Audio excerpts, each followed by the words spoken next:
อย่างพระติรัตนแก้วเจ้าตั้งสามประการอันมีพระพุทธพระธรรมพระสงฆ์อันเป็นสรณะที่เปิ่งที่เคารพนับถืออันสูงสุดในชีวิตขอกราบคารวะแตบไต้ไวสาปุญญาปารมีธรรมพระมหาเถรานุเถระเจ้าคณะพระสังฆาธิการภิกขุสงฆ์สมณเณรจุตนจุองค์ด้วยความเคารพเจริญสุขเจริญปอนปอออกไม่ออกศรัทธานาบุญตินจองห้องวัดจุหนุ่มเท่าใจหญิงก็ขอน้อมต้อนรับทุกท่านเข้าสู่รายการมรดกธรรมกำเมืองตั้งสถานีวิทยุกระจายเสียงพระพุทธศาสนาแห่งชาติและสังคมคลื่นพระพุทธศาสนาและจริยธรรมคลื่นพระพุทธศาสนาและวัฒนธรรมตลอดจนคลื่นวิทยุสีขาวเพื่อเจ้าประชาส่งสัญญาณกระจายเสียงจากสถานีวิทยุวัดฝ่ายหินตำบลสุเทพอำเภอเมืองจังหวัดเชียงใหม่สถานีวิทยุวัดหนองกายตำบลสันปะยางอำเภอแม่แตงจังหวัดเชียงใหม่สถานีวิทยุ CM77 วิทยุอินเทอร์เน็ตล้านนาสถานีวิทยุพระพุทธศาสนาจังหวัดเชียงรายสถานีวิทยุวัดพระธาตุเจ้าดอยสุเทพ FM 96 เมกะเฮิรตซ์ในส่วนของคลื่นวิทยุสีขาวเพื่อเจ้าประชาในเมตตาปรมีธรรมของท่านเจ้าอาจารย์พระครูอภิวัฒนวิกรมท่านผู้อำนวยการ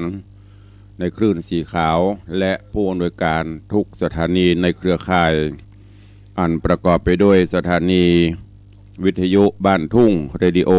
อำเภอสันปะตองจังหวัดเชียงใหม่สถานีวิทยุวัดห้วยตองซักอำเภอจอมตองจังหวัดเชียงใหม่สถานีวิทยุเวียงป่าเป้าเรดิโออำเภอเวียงป่าเป้าจังหวัดเชียงรายสถานีวิทยุคณะสงฆ์อำเภอฝางจังหวัดเชียงใหม่สถานีวิทยุมนต์เสียงธรรมวัดบุพารามอำเภอแม่แจ่มจังหวัดเชียงใหม่สถานีวิทยุชุมชนโคนเมืองลี้อำเภอลี้จังหวัดลำพูนสถานีวิทยุเสียงธรรมจากวัดจันทร์อำเภอกะเหรี่ยนิวัฒนาจังหวัดเชียงใหม่สถานีวิทยุสีคำเรดิโออำเภอเวียงสาจังหวัดน่านสถานีวิทยุเสียงใสเรดิโออำเภอต้าวังผาจังหวัดน่านสถานีวิทยุชุมชนคนเหนือเขื่อนอำเภอฮอดจังหวัดเชียงใหม่สถานีวิทยุน่านฟ้าเรดิโอตั้งอยู่ณตำบลป่าแดดอำเภอเมืองจังหวัดเชียงใหม่สถานีวิทยุวิทยาลัยสงฆ์นครลำปางวัดบุญยวาสวิหารอำเภอเมืองจังหวัดลำปางสถานีวิทยุแดนดินถิ่นล้านนาอำเภอสันปะตองและสถานีวิทยุล้านนาเรดิโออำเภอโสปราบจังหวัดลำปางตลอดจนวิทยุชุมชนเสียงต่ำสายห่อกระจายข่าวตามวัดวาอารามตามหมู่บ้านต่างๆอาทิเช่นห่อกระจายข่าวของวัดคันธารามตงอ้ออำเภอสันปะตองในปารมีธรรมของท่านเจ้าจารย์พระมหาบัณฑิตยนะเมธีท่านเจ้าอาวาสเพิ่นได้เปิดเสียงภายในวัดใจลำโพงประมาณ 4-50 ตัวแวดรอบล้อมทั่วบริเวณวัดซึ่งวัดคันธารามนี่ก็เป็นวัดที่น่าท่องเที่ยวน่าไปไหว้ไปสาเป็นวัดที่ญาติธรรมญาติโยมไปเอี่ยงไปไหว้ไปสากันนักอยู่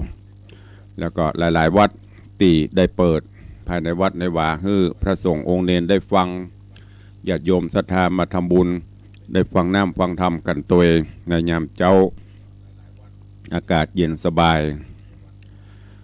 สำหรับวันนี้ก็ต้องขอบพระคุณกับท่านผู้อำนวยการทุกๆสถานีทั้งในเครือข่ายปกติของวัดไฟหินแล้วก็ในเครือข่ายของวิทยุคลื่นสีขาวซึ่งตุลุงได้รับเมตตาถวายเวลาทุกวันพุธ ที่ได้มาพบปะศรัทธานาบุญเฮาขอบพระคุณท่านผู้อำนวยการคลื่นสีขาวก็คือเมตตาบารมีของท่านเจ้าอาจารย์พระครูอภิวัฒนวิกรมและก็ท่านผู้อำนวยการทุกสถานีตัวเองที่ได้มอบถวายเวลาและพร้อมกันนั้นก็ขอกราบถวายความเคารพแล้วก็เจริญปอนต้อนรับญาติโยมครูบาอาจารย์เขาเนาะ ที่ได้เข้ามาติดตามรับชมรับฟังได้แสดงความคิดเห็น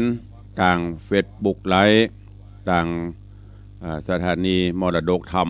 ของวัดวังสิงคำก็ดีของ104ธรรมะใครเครียดวัดไฟหินก็ดีแล้วก็หลายๆคลื่นหลายๆที่ญาติโยม ได้เข้ามาแล้วก็ได้กดแชร์บุญ1แชร์1บุญคือเสียงธรรมะสู่ญาติโยมเข้ามาแล้วก็เมตตาเนอะตึงครูบาอาจารย์ตึงญาติโยมศรัทธาโดยการกดแชร์บุญแชร์เสียงธรรมหมู่เนี้ยแชร์ไปเถอะบ่เสียหายซ้ำจะเป็นพละบุญกับเฮาดีกว่าเฮาไปแชร์อันยังหุผีเบาเรื่องไร้สาระเรื่องบะแหลมแต้มแตะข่าวอันยังหุพอหันปุ๊บยังไม่ได้อ่านรายละเอียดกดแชร์ละอันนี้แชร์ไปเถอะเนอะเมตตาสระเอชอช้างรอเรือกรันอ่านว่าแชร์ อยู่ตังมุมด้านลุ่มสุดตังลุ่มสุดของโทรศัพท์แล้วก็ตังซ้ายมือจะมีอักษรว่าสระเอชอช้างรอเรือกรันอ่านว่าแซ อ่านว่าแชร์ก็กดเข้าไปเลยกระเดียมมันก็จะไปออกปุ้นตามกลุ่มเปื่อนเฮาไผ่เป็นเปื่อนเฮา100 คนพันคนกระจายเสียงธรรมะไปเพื่อสังคมที่ดีนี่ก็ฝากใบและเมตตากับทุกท่านตัวเองเจ้าวันนี้ก็เจริญปอนคุณโยมสรินทิพย์บุญเลิศกับใบสาเจ้าเจริญปอนคุณโยมชนจันทร์ซอนคำกับใบสาเจ้าขอเจริญปอนเนอะ เจริญปอนคุณโยมจรัญสุทธาดอยแต้นพระผาหลวงแล้วก็นอกจากนั้นก็มี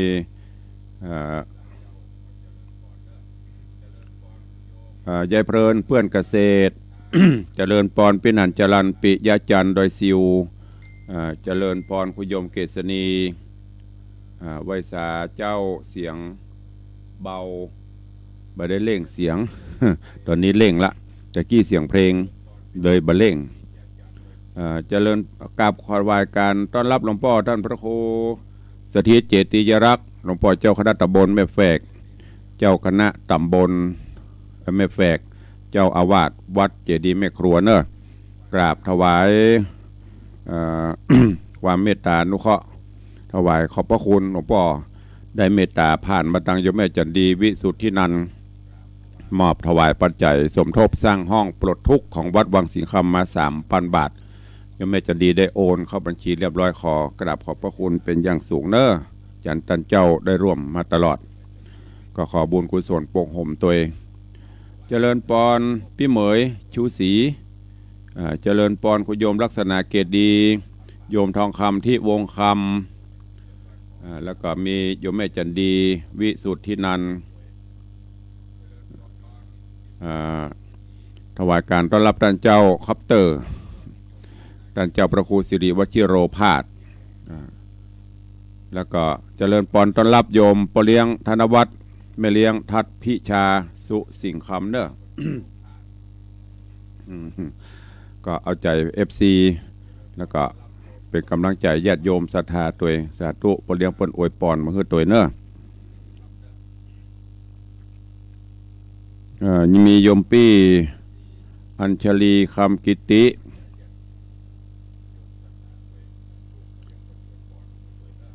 คุณโยมอะไรอย่าง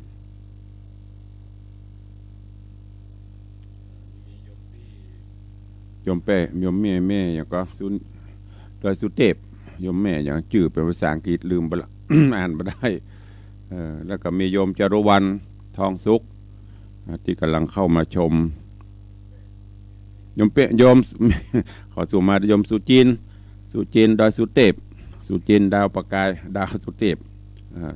ได้เข้ามาติดตามรับชมยามเจ้าวันนี้โดยหลายท่านหลายคนเนอะได้ตักตายไปก็ดีไม่ได้ตักตายก็ดีก็ขอบพระคุณขออนุโมทนาแล้วก็ขอสุมาภัยตัวย่อมพร้อยใจดีกำลังเข้ามาชมอยู่อันนี้เป็น FC ตังหน้าจอ Facebook ไลฟ์เข้ามาชมเข้ามาฟังเสียงธรรมะกันในวันนี้ก็เพื่อบ่ให้เสียเวลาเนาะก็เดี๋ยวใต้รายการเขาก่อยมาพบมาปะมาอู้มาจ้าข่าวสารต่างๆกับญาติโยมตอนนี้ก็เอาเข้าสู่หัวใจธรรมะให้ก่อนฟังแนมฟังธรรมกันเพื่อที่จะได้นำไปคิดพิจารณาเอาไปใช้ในการดำเนินชีวิตประจำวันก็เชิญทุกท่านตั้งอกตั้งใจรับฟังณโอกาสบัดนี้ ถูกมาเด้อยามเจ้าเนี่ยมันจะกระแอมไอแฮมเจือหน่อยก็จะสร้างความรำคาญให้เปิ้นหน่อยก็สู่มาอภัยตัวเองอากาศมันเย็นช่วงนี้ก็จะเป็นเย็นๆฮ้อนๆหนาวๆยุวันหนึ่งมี3ฤดูก่อนถ้าร่างกายต้านทานบ่ไหวก็ต้องพ่ายแพ้มันไปแต่ต้องประคับประคองเจ้ามาก็น้ำฮ้อนน้ำขิงสปันยาอมดบเข้าไปก็ยังไอแฮมอยู่จะได้ต้องขอประทานอภัยครูบาอาจารย์สุมาอภัยญาติโยมตัวเนอะโอกาสวันนี้เชิญทุกท่านได้ตั้งอกตั้งใจฟังธรรมเทศนาหรือจะฟังไปตัวเองทำสำรับกับเข้าไปตัวเอง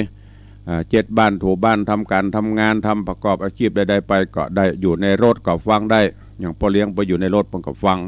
อยู่ในบ้านในจองในสวนในหน้าอย่างตู้ลุงทองประบ้านเข้าไปถึงมดประเดี๋ยวนี้สุมาเติมแม้กระทั่งอยู่ในห้องน้ำก็ฟังได้เปิดท่านแต่ไปเปิดดังแล้วไปเนอะได้ยินคนเฒ่าของแก่ป๊อดทอทโรยแม่เปิดตุลุงกองบ้านกองเมืองดังแล้วไปกระเดียวบ้านข้างเคียงจะแจ้งเหมาะ บางเที่ยกับเปิ้นมาอยากเอาหรอกยิงดีๆถ้าเป็นเพลงเนี่ยเขาเปิดก้อยนี่เดือดเปิดดังๆฟังม่วนถ้าเสียงธรรมนี่เขาบ่ค่อยได้ฟังยกเว้นหมู่เฮาที่เป็นผู้มีจิตใจที่ไฟธรรมเนี่ยก็ฝากไว้ตัวเองณโอกาสบัดนี้ นะโมตัสสะภะคะวะโตอะระหะโตสัมมาสัมพุทธัสสะสัพเพปัฏฐาปาริยันตังเอวังมัจจานะจีวิตังติสาทะโวดุราสัพปุริสะตั้งลายตั้งหญิงและใจหนุ่มเทาตีได้ปากันเล่าติดตามทาดาฟังยังวัจนังกรรมสั่งสอนแห่งองค์บวรสัมมาสัมพุทธเจ้าดังจักนำมาเทศนาคือยิงใจหนุ่มเทาได้ติดตามเล่าทาดาฟังต่อไปนานี้และนามูลศรัทธาตั้งหลายตั้งยิงใจหนุ่มเทา ฮือหมู่ศรัทธาเฮาเล่ามีปัญญาแจ่มแจ้งฮือหูแห่งเรื่องความตายอันตัวรูปกายของมนุษย์เฮานี้มันบ่เป็นที่จีรังย่อมมีความเปปังแตกแมงเหมือนสิ่งก่อสร้างห่อเฮือนหลายปีหลายเดือนขวบเขามันก็กลับเก่าผุพังชีวิตลมยังของเฮาก็เพราะธาตุตั้งสี่มาประสุมจุ่มนมอยู่ที่เดียวกันดินน้ำลมไฟแตกดับจับพลันกู้สิ่งกู้อันมันก็แตกดับพร้อมเสียงรูปเวทนา สัญญาสังขารวิญญาณหล่อเลี้ยงดับแตกเสียงสลายกูผู้ยิ่งใจก็มีขันแห่เป็นอยู่สบายบ่ตายความแน่ก็ย้อนเพราะว่าเฮามีขันแห่ยังมีนักปราชญ์เมธีได้ฮืบมันลำลึกนึกจำไว้เป็นกรรมฐานล้มตายไว้ปราณเฮาจักบ่ได้โศกเศร้าองค์พระสัมมาสัมพุทธเจ้าได้เทศนาสอนหมู่ศรัทธาเฮาอย่าได้ประมาทลาสาคือได้เมื่อมันนึกถึงมรณะเป็นอารมณ์ใจจะบ่ได้สะดุ้งตกใจหูความเป็นไปเวียนว่ายตายเกิดสัตว์กำเนิดเกิดมา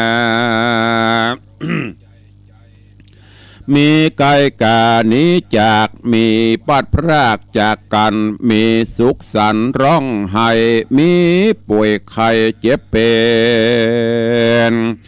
มีหนาวเย็นและฮ้อนทุกโศกฮ้อนนาทุกแน่นนามวลมากเกิดทุกตายจากกันไปนี้แหละนา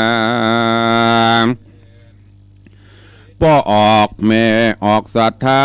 ยิ่งใจจุผู้จักได้กล่าวอูไข่คานในอดีตการนมนานมาแล้วมีอุบาสกแก้วชื่อธรรมิกาเลื่อมใสศรัทธารักษาศีลห้ากายวาจาใจหมดใส่สะงาบ่เบียดเบียนคาราเว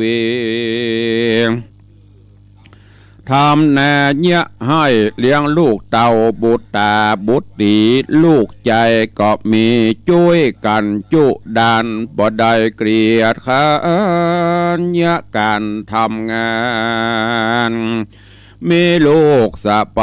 ลูกจังเนี่ยการรวมปริวาร6 คนว่าอันทำมิกาป้อนนั้นยึดมันในศีลธรรม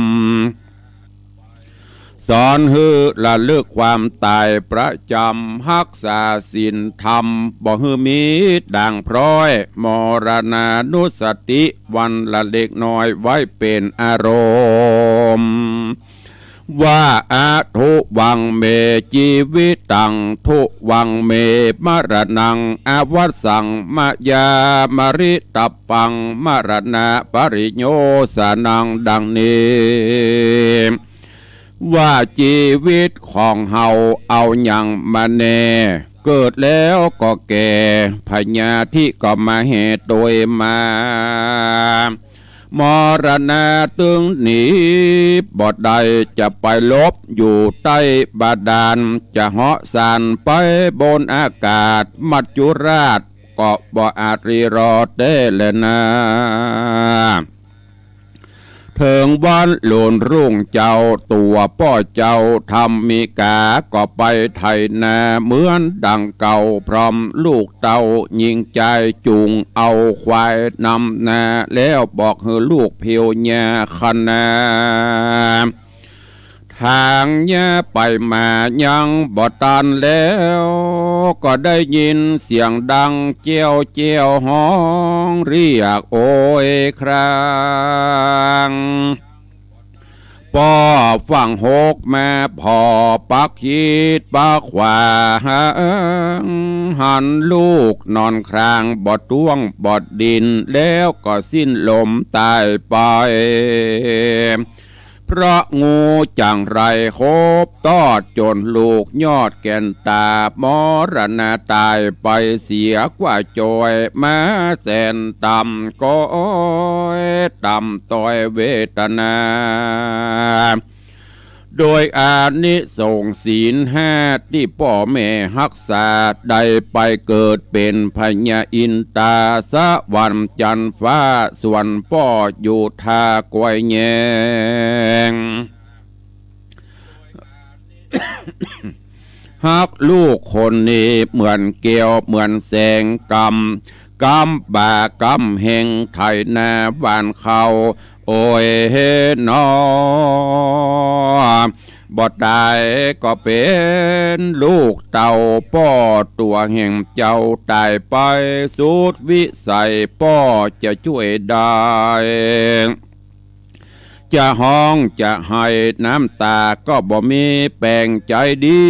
ไปไทยนาต่อปะใจปากหม้อเอิ้นถามจากำงามบอกข้านถ้าต้านไปบ้านก็ขอไหว้วานไปบอกภรรยาจัดดาอาหารมาฮื้อคนงานคันเดียวก็ปอเต้าอันนอกจากนั้นบอกฮื้อภรรยาปากันมากู้คนในบ้านแม่ใจสะตานใจสันบาบิวหกแล่นปิวเดียวตองบอกหมู่พี่น้องคนใจขวานควายขันเข้าไปสู่เหยาหงนาฟังไปหาศพลูกอันถูกงูขบตายก็บ่มีเสียดายโศกเศร้าแล้วป้ากันกินข้าวพร้อมกันกินอิ่มนำพร้อมแล้วใจผ่องแผ้วเจยบานจริงจัดการหาไม้มาก่อไว้แปลงลัวเอาตนตัวผู้เป็นลูกนอนเหนือฟูกเชิงตะกอนต่างวิงวอนขอโทษอย่าได้ถือโกรธเวรกรรมแล้วจูดตามแค่ไตเผาศพไว้ใกล้นาต่างภาวนาตาพอไฟไหม้ซากพรากศพใกล้บวมปองเลือดน้ำหนองหยาดย่อยละนึกถอยกำทำว่าอาญามปีเมเฮโคโอโฮเมกาโยแม้นร่างกายของเฮานี้เอวังธรรมโมก็มีอย่างอีเป็นธรรมดาเอวังอนาติโตบ่มีภายโป้นแบบนี้ไปได้สักคนในกาลนั้นพญาอินตาได้หูวาระปัญญาแห่งตนได้จำแรงแปลงตนเป็นปู่พรามเท่าแล้วเข้ามาทำวัดด้านหมาเผาภายธรรมิกาบอกไปว่าเป็นศพของลูกเป็นศพลูกพรามถามว่าด้านบ่มีความโศกาโศกเศร้าเสียใจบอกว่าอาภัยที่ไหนเมื่อลูกเมียตายไปจะร้องล่ำไห้แต่ว่าหมู่ด้านนี้ไซบ่ร้องไห้สักคนกาว่าเขาเมื่อเป็นคนนั้นชั่วหายทำมีกาบอกว่าลูกพ่อใจผู้อายหากเป็นคนดีแสนโศกีอะไรจ่องห้อยแต่ว่าองค์พระยอดสวยศรัทธาต้านได้สอนสั่งมาว่าบ่ฮือร้องไห้เกิดแก่เจ็บตายวำวายนิสัยคนเฮาโลกใดเจอเป็นธรรมดาบ่อะไรหากาญาคาบเน่าเขาเอาไฟเอาก็บ่หูสึกตัวบ่ยันกลัวเมื่อไฟเอาไม่เหมือนงูลอกคาบไว้ตึงบ่อะไรนั่นแหละนะพรามอินตาได้ยินแล้วก็มีใจผ่องแผ้วอนุโมทนาแล้วถามอุปาสิกาผู้เป็นแม่เป็นยาวยังแด่บ่ร้องไห้แม่นอไทยก็ไข่ขานว่าสังขารละธรรมบ่มันบ่เตียงหูแตกเบี่ยงเปปางบ่ได้ขับจำเขาฮืบมาเกิดบ่ได้ไล่เปิดเขาไปตายให้โจรน้ำตาไหลเป็นสายเลือดบ่หูแห้งเหือดมันก็บ่ขึ้นมา อินตาตั้นเจ้าก็โมตนาโจมจืนถามคนอื่นทัดไปน้องแม่หญิงไขกล่าวจีกล่าวว่าพี่ใจบ่าวตายไปบ่เสียใจโศกเศร้าบ่มีประโยชน์อันใดเสียกำลังใจมนเศร้าบ่กินข้าวนะบ่กินน้ำข้าวแลงง่ายเมียผู้ใจลูกไปว่าบ่ร้องให้หาผัวว่าบ่มีตนตัวเลี้ยวสายเถิงว่าเฮาจะร้องไห้ก็บอกคืนมาเหมือนเด็กขาอ่อนน้อยร้องไห้อยากได้เดือนดาวนั่นแหละนาพญาอินตาไปหาคนใจบอกว่าบ่ให้เพราะมดปัญญาหักกันเต้าโอฟ้าแผ่นดินกว้างหนาบ่เป็นคนมาอินตาที่ไวเปรียบเหมือนของใจพาจะนะหม้อให้ที่แตกแยกกันไปเอามากุ้มกันบอดใดโดยบุญกุศลที่ได้สร้างไว้เจ้าลูกไทยกตัญญูได้ถูกงูคบตายบนหลวงลายลำเลิศได้ไปบ้างเกิดเป็นพญาอินก็มีโดยในยะประการดังกล่าวมานี้แหละนะมูลละศรัทธายิ่งใจตั้งหลายจุโพเมื่อได้ทราบหูความจริงอย่าได้ไปส่งสิ่งต่างบาปจักได้หาบตัวไปหากรรมให้บุญไว้เมื่ออยู่โลกใต้เมืองคนบอดได้ทุกจนจัดนี้มีศีล8ศีล5รักษาเหมือนอุบาสกธรรมิกาดังกล่าวบรรยายเทศนามานี้แหละนานิธิตาขีญาอันกล่าวเทศนาธรรมเรื่องมรณานุสติก็ขอสำเร็จใบเต้าอีเต้านี้ก่อนแลนาก็บังกมสมเร็จสเดชมรณานุสติกถาเป็นธรรมปืนบ้านล้านนามรดกธรรมกำเมืองตุลุงอัตมาภาพได้นำมาเทศนาเตือนจิตเตือนใจให้กับสาธุชนญาติโยมได้คิดพิจารณาแล้วก็จะได้น้อมนำไปใช้ในการดำเนินชีวิตประจำวันญาติโยมสาธุชนทั้งหลายการเกิดแก่เจ็บตายเฮาทุกคนหรือสิ่งมีชีวิตในโลกนี้ต้องประสบต้องพบต้องปะเหมือนกันหมดมันมีภัยที่ไหนที่เกิดแล้วบ่ตายมันมีที่ไหนเกิดแล้วบ่เจ็บการเกิดแก่เจ็บตายเป็นไปตามสั่งสารวัตรวัฏสงสารในโลกมีเกิดขึ้นในเบื้องต้นแปรปรวนในท่ามกลางแล้วก็แตกดับสลายไปในที่สุดเพราะฉะนั้นพอถือบอกไว้เวลาญาติกาพี่น้องเฮาล้มหายตายจากไปก็ดีก็บอกวันที่จะไปโศกเศร้าโศกาอะไรนักจนเกินไปเพราะเฮานั้นไซก็บ่สามารถที่จะรอดพ้นไปได้คือนึกถึงบุญสร้างกุศลคุณงามความดีไว้เหมือนอย่างที่ได้เทศนาจบลงไปเนี่ยธรรมิกาหลังจากที่ได้เกิดมาได้ใจบุญกุศลได้สร้างบุญกุศลคุณงามความดีโดยเฉพาะแล้วเอาหลักศีลหลักธรรมศีล5ศีล8มาใจจนกระทั่งวันหนึ่งไปตัวป่อซึ่งเป็นครอบครัวที่เปิ้นช่วยสงเคราะห์อนุเคราะห์กันตึงเมียตึงผัวตึงลูกตึงเต้าช่วยกันหิหาทำมาหากินวันหนึ่งปากันไปเนี่ยให้ใส่นาตามปกติปรากฏว่าลูกไปโดนงูตอดงูคบซึ่งเป็นงูที่มีพิษร้ายแรงแผ่ซ่านเข้าปบ โดนสักกรรมเดียวก็สิ้นชีวิตตายไปแทนที่พ่อมาปบมาปะใส่หันลูกห้องโวยวายพ่อจะสะดุ้งตกใจพ่อก็ตั้งสตินึกถึงว่ากรรมไผ่กรรมมันบุญไผ่บุญมันเนาะขอให้เจ้าไปสู่ที่ดีที่งาม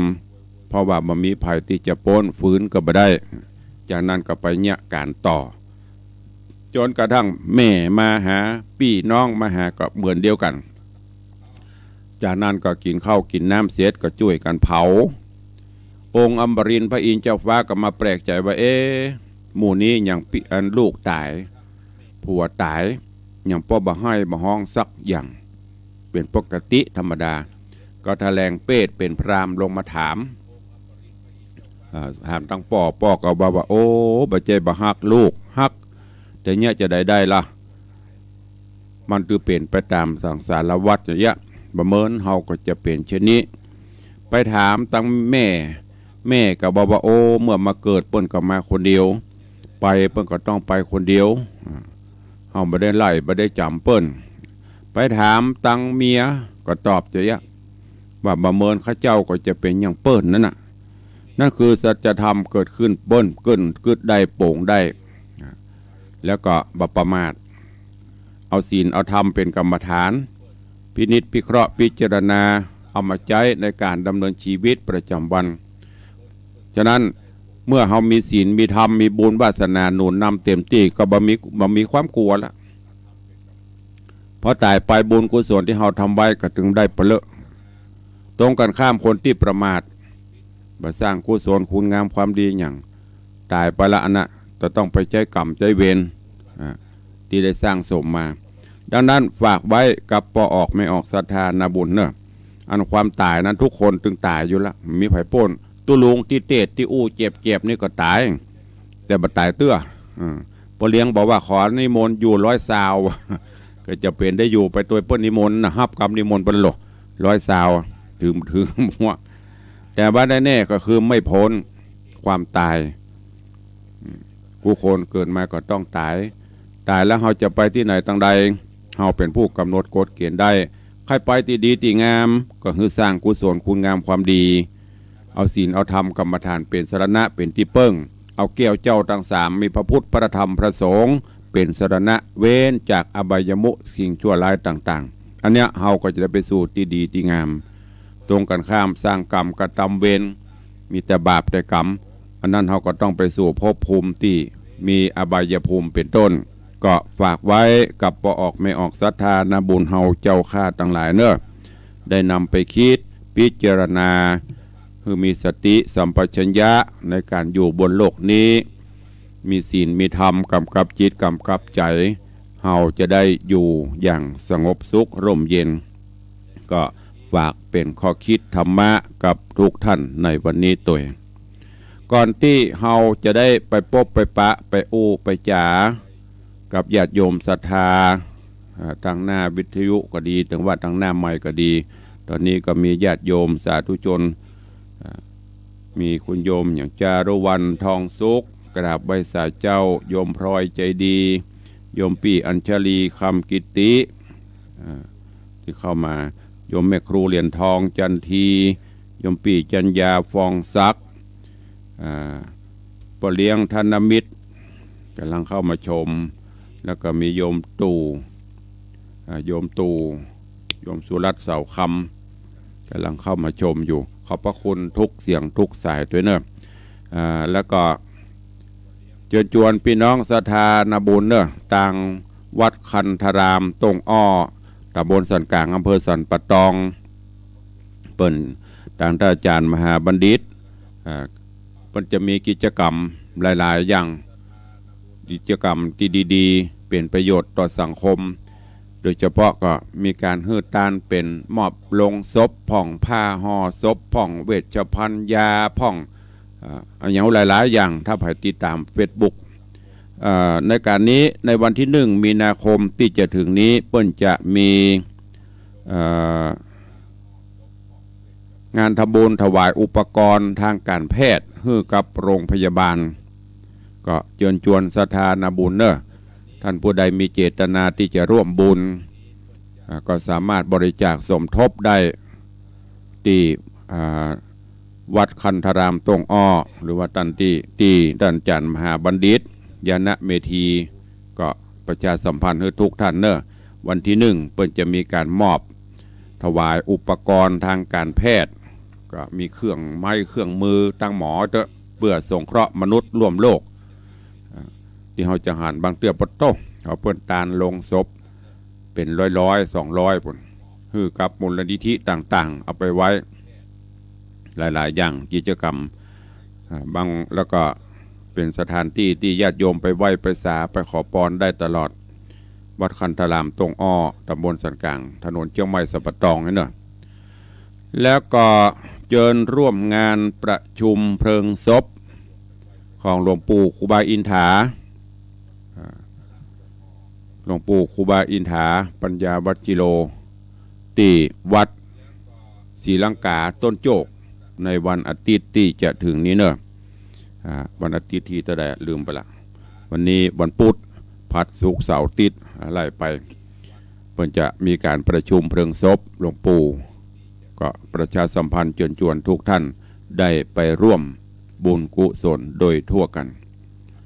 แล้วก็วันที่4 มีนาที่วัดสันทรายหลวงวัดสันทรายหลวงของท่านเจ้าพระครูสังฆบริหารธรรมนูญธรรมคุณโนก็จะมีงานทำบุญถวายอุโบสถถวายห่อไตรห่อธรรมก็เชิญชวนทุกท่านไปร่วมบุญกุศลด้วยกันเนอะในช่วงนี้ก็จะเป็นปวยล้อกันไปนักตลอดจนตีดอยม่อนพระศรี2 เมืองโดยนางแก้วดังที่เราได้ติดตามฟังข่าวสารญาติธรรมในคลื่นสีขาวเราก็วันที่18 19 มันจะมีพิธีกรรมพุทธาภิเษกเทลาภิเษกอย่างต่างๆก็เชิญชวนทุกท่านเนอะในตอนนี้ต่างกิจกรรมที่จะทำต่อไปเพื่อสร้างบันไดสวรรค์ขั้นใดขึ้นภาคตั้งเหนือภาคตั้งฝั่งเชียงไฮ้ตั้งฝั่งเชียงใหม่นี่สร้างไปละเพราะมันเป็นเขตแดนติดต่อเชียงใหม่เชียงรายก็ไปร่วมบุญกุศลด้วยกันเนอะติดต่อสอบถามรายละเอียดที่ท่านเจ้าอาจารย์พระครูอภิวัฒนวิกรมได้ก็ประชาสัมพันธ์ชวนทุกท่านตัวเข้ามาถึงตังในวังไหนวังสิงห์คำก็ตุลุงได้ประชาสัมพันธ์ชวนสาธุชนญาติโยมเขาได้ร่วมในการสร้างห้องปลดทุกข์หรือว่าห้องน้ำห้องสุขาซึ่งตอนนี้ก็ได้ปรับพื้นที่หรืออันเก่าออกหมดละปรับพื้นที่ไว้กำลังรอแบบแปลนแล้วเราก็จะได้สร้างกันต่อไปโดยจะสร้างได้กี่ห้องจริงๆนั้นต้องดูแบบแห่งกรรมแต่ทีแรกจะสร้าง8ขึ้นมาเป็น11เดือนนะตามที่ได้กึดไว้11ห้องก็จะมีห้องของแยกส่วนเพื่อได้มาตรฐานแม่หญิง4ประจาย4ดูเจ้าพระเนร2แล้วก็ห้องน้ำผู้พิการ1นี่นะที่กึดไว้อยู่นะแต่แปลนจริงๆวัดพื้นที่แต่จะได้กี่ห้องนั่นก็จะแจ้งให้ญาติโยมทั้งหลายเฮาแต่ตอนนี้ที่เป็นห้องละ50,000ก็ได้มีเจ้ามูลศรัทธาได้มาช่วยเทวบุตรเทวดาปอกกาคหบดีเศรษฐีมหาเศรษฐีใจบุญในทุนใจดีได้เข้ามาช่วยเป็นเจ้าภาพซึ่งก็มีห้องแรกห้องที่1ก็ตุลุงเนี่ยผู้นำบุญก็จะเป็นต้องช่วยบุญโดยเปิ้นเป็นเจ้าภาพ1ห้อง 50,000 บาทแล้วก็มีโยมปเลี้ยงธนวัฒน์แม่เลี้ยงทัดพิชาสุสิงห์คำมหารัตนอุบาสกอุบาสิกาผู้ทำนุบำรุงพระพุทธศาสนาวัดวังสิงห์คำนี้ก็ร่วมเป็นเจ้าภาพแถม2ห้องเป็นเงิน 100,000 บาทห้องที่3เจ้ามูลศรัทธาอันหมายมีอาจารย์แม่มรกตห้องที่4อาจารย์แม่มรกตดร.กิติพัฒน์ดร.ชัดทิพย์สุวรรณชินมหาวิทยาลัยไฟเทิร์นเป็นเจ้าภาพ1ห้องที่5มีพ่ออาจารย์บุญมาแม่ตูนแก้วท่าคำแปงท่านผอ.ถนอมครูจิตราท่าคำแปงร้อยโทนายแพทย์พงษ์พิสุทธิ์ท่าคำแปงนายสิริพงษ์ท่าคำแปงร่วมเป็นเจ้าภาพถวายสร้างถวายทาน1ห้อง 50,000 บาทแล้วก็มีคุณโยมพี่ชัยมาบุญศักดิ์สิทธิ์จากกรุงเทพมหานครเป็นเจ้าภาพแถม1 ห้อง 50,000 บาทที่เป็นห้องเป็นตัวเป็นตนตอนนี้มี6 ห้องแล้วก็ที่ญาติโยมศรัทธาเฮาให้หอมมาคนละเล็กละน้อยตลอดจนครูบาอาจารย์เฮาให้หอมมาก็จะได้ประมาณสักเกือบจะห้องเลย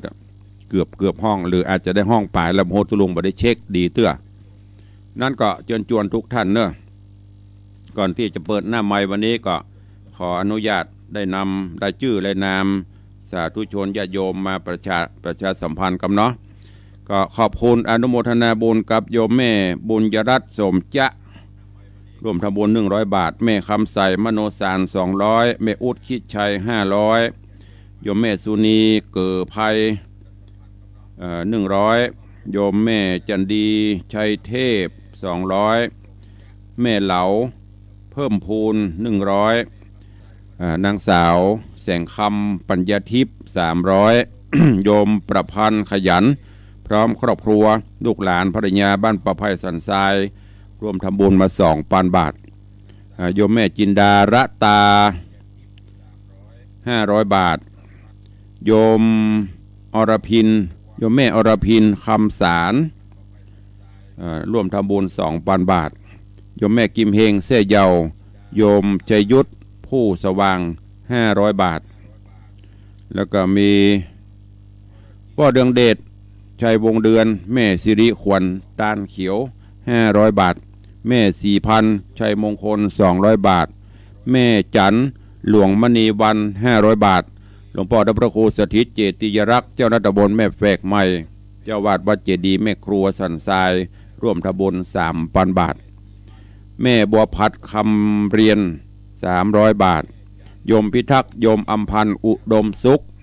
สันกลางเหนือสันกระแปง1,000 บาทแม่ทัศนีคงวงพร้อมลูกหลาน500 บาทโยมจงดี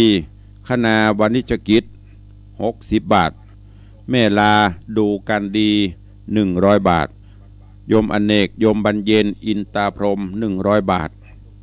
พ่อทอนแม่ทองใบโปธา100 บาทแม่วงศาอินทการ500 บาทแม่พันนีตาคำ100 บาทโยมเพิ่มโยมจันทองทองจันเทพ100 บาทป้อวันระดมอุทิศกุศลฮื้อตาจันปรัตสุภสิทธิ์บ้านแม่ข่าวร่วมทำบุญ1,000 บาทโยมเจษดาโยมวรรณากรมหนุ่มร่วมทำบุญ500 บาทโยมสายเพชรปวงคำตื้อร่วมทำบุญ200 บาทนายโอภาสหรือว่านพดลตะโพ108 บาทแม่กาบแก้วคำเปง2,000 บาทแม่คำแปงบุตรอินอุทิศกุศลคือพ่อบุญมีบุตรอินในงานศพร่วมทำบุญ 2,000 บาทโยมปี้ประทุมมาวงหลวง200 บาทโยมวันธนาเพ็งมาวัน500 บาทโยมสมศักดิ์วิชิตพาร่วมทำบุญ300 บาทคุณโยมสมพรปัญญา300 บาทโยมพิสารโยมนนทิชาเสียงหารร้านร่มใบบุญสังฆพันธ์ 1,000 บาทโยมสมศรีอินตาพรหม100 บาทโยมนันทิพัฒน์อินพิบาล100 บาทแม่สมพรพระขวิวัฒน์หมู่บ้านขวัญเบียง200 บาทแม่กิมทองเมธาวนิช100 บาทพ่อบุญธรรมแม่รัตนาสังคำฟั่นเบียงปะเป้าวปป500 บาทแม่ขันแก้วขมา300 บาทพ่อถนอมแม่รสรินยาน้อย200 บาทพ่อดวงทิพย์แม่สีวันอินพิบาล500 บาทแม่บ้านบะคุณวานสปะตอง300 บาท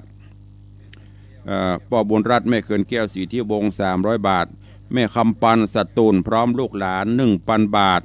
คุณโยมมนูนและญาติพี่น้องบ้านป่าเป้านอก 4,130 บาทพ่ออินจันแม่สุปรณีรูมาม่วงเขียวสันกระแปง 1,000 บาท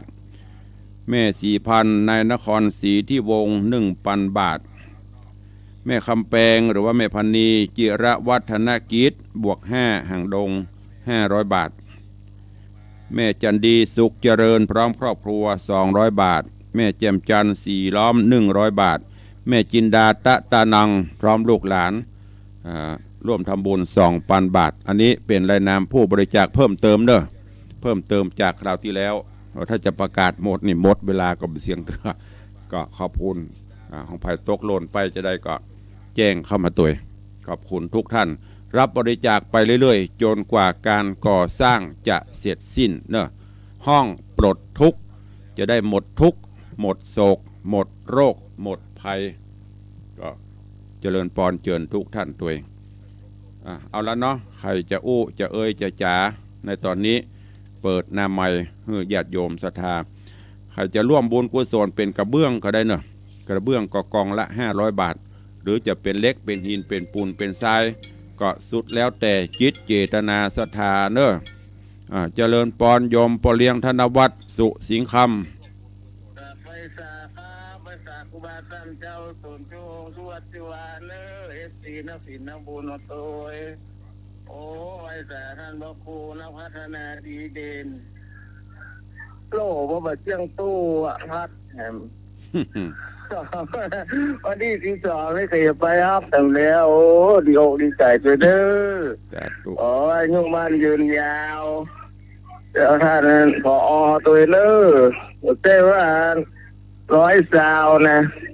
ขออายุมันยืนยาวหมื่นปีนะครับไปแต่กำลังใจสา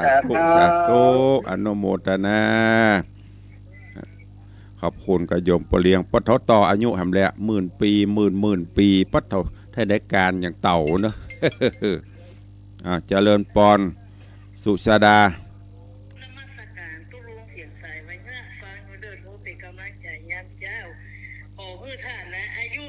จนถึงล้านปีนะเจ้าอยู่ด้วยกันมันมวยเป็นลมโพลมใส่ศรัทธาญาติโยมตัวกับขอ104ตัวเด้อโทเป็นกำลังใจในเจ้ารักษาสุขภาพตัวเด้อบุญปกปักรักษาทานเด้อนมัสการค่ะสวัสดีค่ะสาธุขอบคุณโยมแม่เลี้ยง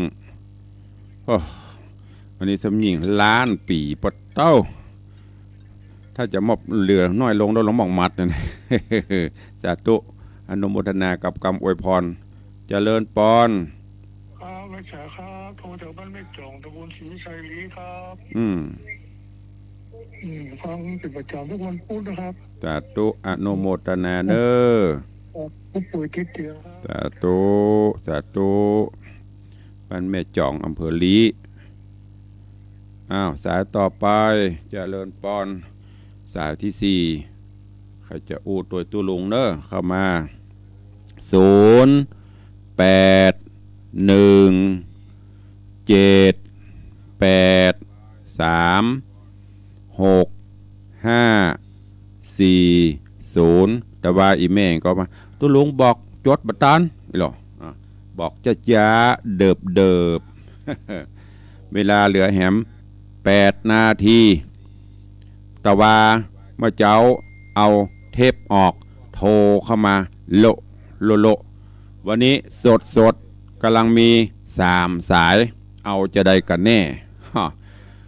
นี่แม่ฟังอยู่นะเจ้าวันที่เอาเทปออกถ้าเป็นเทปไม่ต้องโทรน่าแสดงว่าตุลุงมีงานหรือตุลุงพักถ้าเป็นสดอันนี้สดร้อนจากเตาในวังนะวันนี้ท่านเจ้าอาจารย์พระมหาวรวัตรตาต้นกวาวติดตามอยู่นะครับเดี๋ยวไปติดตามเอาก้าห้องน้ำเนอะสาธุอนุโมทนากราบขอบพระคุณอาจารย์ตัวเนอะโอ้เปิดเป็น FC ตัวเอาเจริญปอน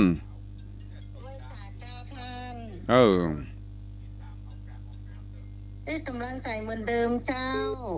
เปลี่ยนเอากระเบื้องห้องน้ำสักกองบดีว่ะ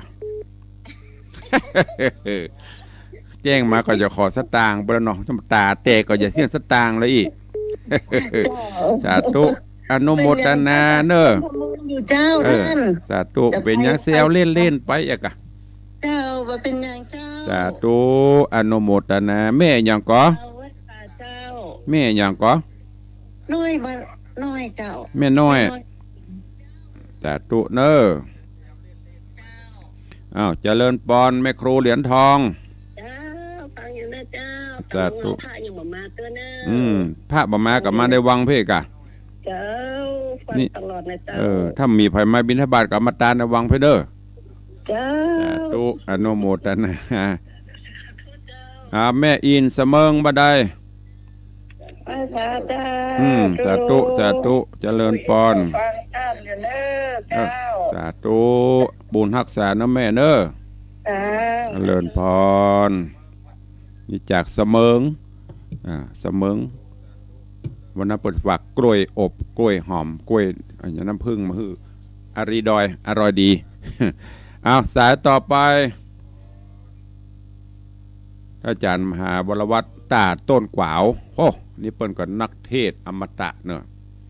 ม่วนเสียงเปิ้นม่วนวาจาไพเราะนิมนต์มาเอี่ยวพ่อเนอะไปเฝ้ากระเมสลาพนะ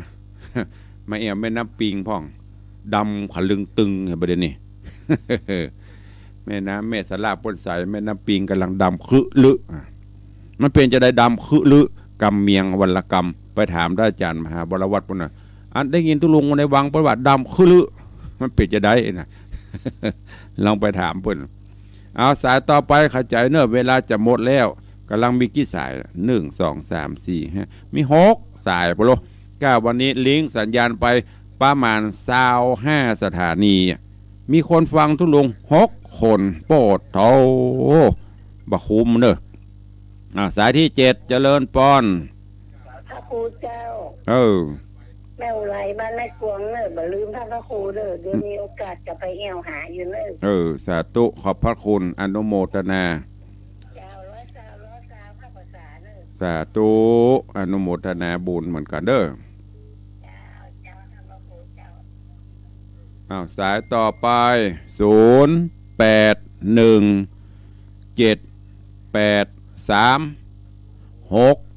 5 4 0จดไปวันละตัว2ตัวไปที่จดบัตรตันนะขนาดบอกจ้านะ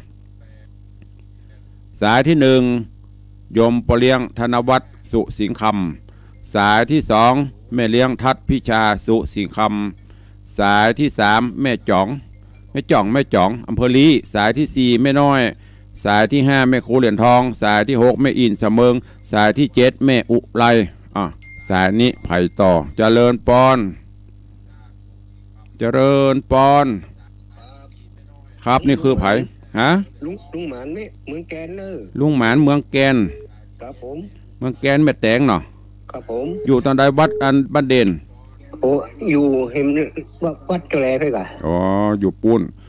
เจ๋นึกว่าอยู่ใกล้บ้านเด่นนะไปบ้านเด่นคนไหลน้ำวันนี้ไปบ้านเด่นไปแวะกี่ข้าวแรงไปข้าวแรงกี่ข้าวตอนได้อยู่เนาะลาบเนาะสาธุเนอะอนุโมทนาเนอะจากลุงหนานเมืองแกนเจริญปอนไปสาเจ้าพระลุงไผเอ่ยโชมาจากบ้านโบบ้าตำบลนครศรีอำเภอประการเจ้าแม่ไข่แก้ววงคำเจ้าขอร่วมทำบุญโปรดทุก200 บาทเจ้าแม่ไข่แก้ววงคำบวกก่อ5เจ้าเท่าไหร่ 20,000 200 บาทสาธุมานวันนี้ได้200เจ้ากำลังใจเลยสาธุอนุโมทนาเจริญปอนสายต่อไปเจ้ากลับไปสาเจ้าท่านพ่อครูอำเภอเมืองปานลำปางทับทางอยู่เนอะดึงอำเภอนะกะโมโหคนอื่นแม่หยังอยู่อำเภอเมืองปานแม่คำนวณเจ้าแม่คำนวณเจ้าเมืองปานลำปางนะเจ้าลำปางนะสาธุเนอะเจ้าอนุโมทนาสาธุแม่คำนวณเมืองปานลำปางหนา1 นาทีสุดท้ายกำลังเข้ามากี่สาย10 กว่าสายในนามของ20 กว่าสถานีมีคนฟัง FC ตุลุงปฏิตวาแปลกแต่กว่าบันไดที่เป็นเทพเนี่ยมักจะโทร ถ้าเตี้ยเฮาเนยเฮาเทปออนบอกให้ท่านผอเทปแตนโทโลวันนี้สดมีปเลี้ยงธนวัฒน์แม่เลี้ยงทัดพิชาแม่จ่องแม่น้อยแม่ครูเหรียญทองแม่อินแม่อุไรลุงหนานเมืองแกนแม่ไข่แก้ววงคำแม่คำนวณเมืองปาน1 2 3 4 5 6 7 8 9 10สายเนอะวันนี้โมทนา FC แฟนพันธุ์แท้ใครจะโทรแฮมเวลายังมีน้อยอยู่มาเจ้าวันนี้ขอบคุณยมแม่ไข่แก้ววงคำเนอะร่วมโมทนาสร้างห้องปลดทุกข์ขอให้หมดทุกข์หมดโศกหมดโรคหมดภัยร่วมทำบุญมา200 บาทอนุโมทนาบุญขอบคุณตัวท่านที่ฟังอยู่ให้หมดทุกข์หมดโศกหมดโรคหมดภัยก็มาสร้างห้องปลดทุกข์ร่วมกับวัดวังสิงห์คำเนอะช่วยประชาสัมพันธ์กันไปตัวรับไปเรื่อยๆจนกว่าการก่อสร้างจะเสร็จสมบูรณ์หมดแล้วเนาะมี10 สายเดียวเนาะดักปิ้งบินบอยดักจื้อกือเหมือนลือฟังธรรมอันเนี้ยก็ตึงหาตุลุงขนาดวันนี้คลื่นสีขาวไปตั้งแต่น่านปุ่นสดไปแผ่วเจียงไฮ้ปุ่นมีคนฟังตุลุง10 คนเฮเตโดFC ลดลง เอาละวันนี้เวลาหมดเวลาก็รัดกันหลังไม้ก็บ่ต้องโทรมาเนอะบ่ต้องโทรมันละเพราะอะไรหยังบ่ต้องไปที่ไหนละหลังไม้เพิ่นโทรแน่ไม้บ่โทรหลังไม้บ่ได้เงียการหยังอ่ะสายสุดท้ายปิดท้ายเพิ่นโทรมันละขออนุญาตรับเพียกรรมเจริญปอนไว้ก่อนเจ้าตุลงอยู่เรื่องเพิ่นดูว่าฟังกันหลายอยู่ฟังติดๆเด้อฟังหลายๆแล้วไผไปหูบ่ใช่อันบ่ใช่ตลาดสรู้ได้ว่ามีใครฟังบ้างดีละฟังอยู่เตอะฟังเห็นหน่อยกับฟังอันนี้น่ะฮะสาธุอนุโมทนาฟังอยู่เนื้อเจ้ากับไผไปหูฟังบ่ฟังก็บ่ฮู้ถ้าอย่างอันหน้าจอเฟซดีๆกันขอสูมาอภัยวันนี้ขอความสุขสวัสดีจุงบังเกิดมีกับทุกท่านเนออยู่ดีมีสุขเหมือนกันจุตนจุองค์จุผู้จุคนเนอจัตตาโลทวตันติอายุวันโนสุขังพลัง